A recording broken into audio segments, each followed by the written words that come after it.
Hello, what's up mga kamarino? Ngayong araw papakita ko sa inyo ang pinapagawa kong bahay, kung magkano na ba ang nagastos namin at ano na ba yung mga progress nito. So tara, tingnan natin kamarino. Let's go! Paalala lang mga kamarino, ginawa ko tong video na ito para hindi magyabang kundi para mag-inspired ng mga tao na may mga pangarap.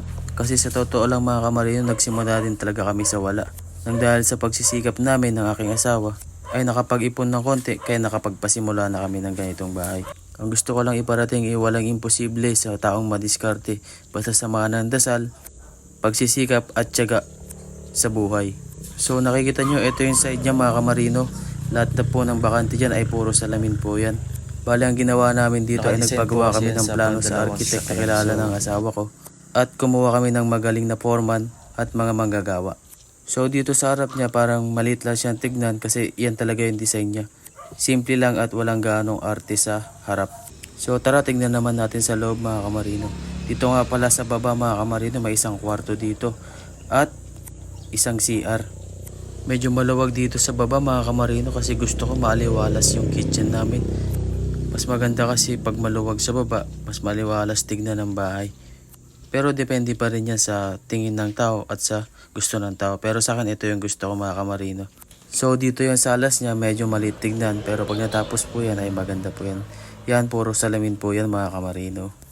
Maraming salamin to kaya magastos to, marami pang kakainin na pera to mga kamarino. Pero okay lang, unti-untiin natin hanggang sa matapos. Ganun talaga ang magbabahay. Kung walang gaanong budget unti-untiin na lang. Di bali hindi naman kami nagmamadali. At dito pala yung dining area mga kamarino, medyo maluwag siya kaya napakaaliwalas talaga tignan. Ito yung gusto ko dito kasi ako mahilig ako magluto at mahilig din akong kumain. Kung mapapansin nyo, dito sa my dining area ay may isang pintuan dito. Ito kasi yung baba ng hagdan. Kaya ang ginawa namin, pinalagyan na lang namin ng pintuan para maging stock room. Sayang din kasi yung space. Kaya naisipan namin na palagyan na lang ng stock room para lagayan ng mga gamit or ng mga sapatos. So dito naman yung kitchen mga kamarino. Maluwag din siyang tignan. Kasi laki lang ng dining area. Di ko alam yung eksaktong sukat si Mrs. kasi yung nakakaalam mga kamarino.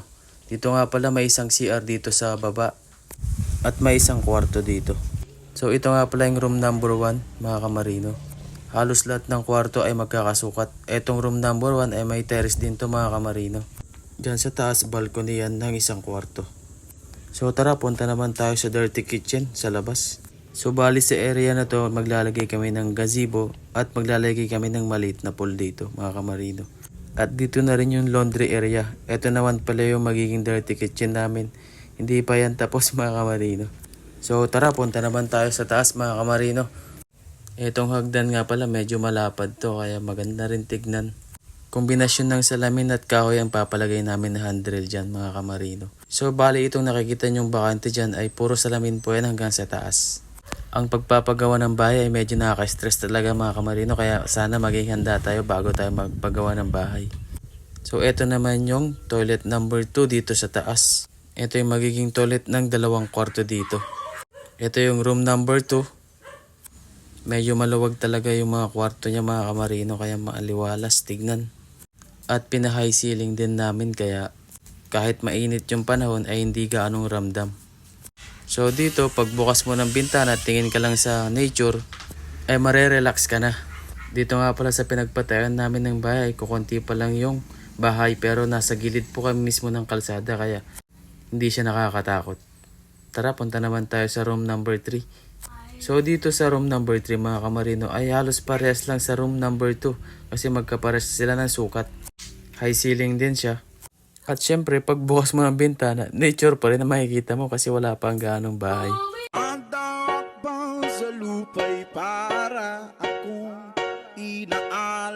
At itong nakikita nyo mga kamarino, ito naman yung family area.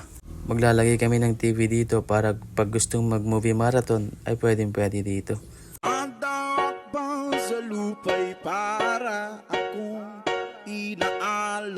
So tara, punta naman tayo sa master's bedroom mga kamarino.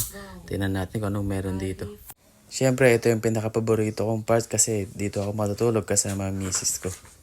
Ito nga pala yung pinakamaluwang na kwarto mga kamarino at dito may balcony rin to. Overlooking sa kalsada at nakikita lahat ng mga dumadaan dito mga kamarino. lupa'y para akong inaalo. So tara, punta naman tayo sa walk-in closet ng aking asawa. Ito yung request niya sa architect na pinagpagawa namin ng plano kasi marami siyang gamit at marami siyang bag. Minsan nga parang mas malaga na yung bag kaysa sa akin. Ito nga pala yung toilet namin mga kamarino. Mas maluwang nga pala ang toilet ng master's bedroom kaysa yung mga pinakita kong toilet kanina sa baba at dito sa itaas. So tara, tignan naman natin yung terrace dito sa taas mga kamarino. Pag may terrace kasi dito sa taas ay parang ang presko tignan. Parang ang sarap tumambay pag hapon mga kamarino. Glass railings nga din pala yung lalagay namin dyan sa palibot niya mga kamarino. So ayun lang mga kamarino, ang sarap kasi sa pakiramdam na yung dating walang-wala unti-unti nang nakakaahon ngayon. Nang dahil sa pagsisikap namin. Kaya lagi kong sinasabi sa inyo, sipag lang at tiyaga, balang araw makakaahon din tayo mga kamarino. Samahan lang natin ng konting dasal at pananalig sa Panginoon. Walang imposible sa taong madiskarte. So sana sa mga taong may mga pangarap at nangangarap magkaroon ng bahay ay huwag tayong tumigil, magsumikap tayo at habaan natin ang pasensya natin. Kasi balang araw ibibigay sa atin at aayon din sa atin ang panahon mga kamarino. So ito nga pala yung kakalabasan ng aming bahay. Medyo matagal pa pero okay lang, at least nasimulan na.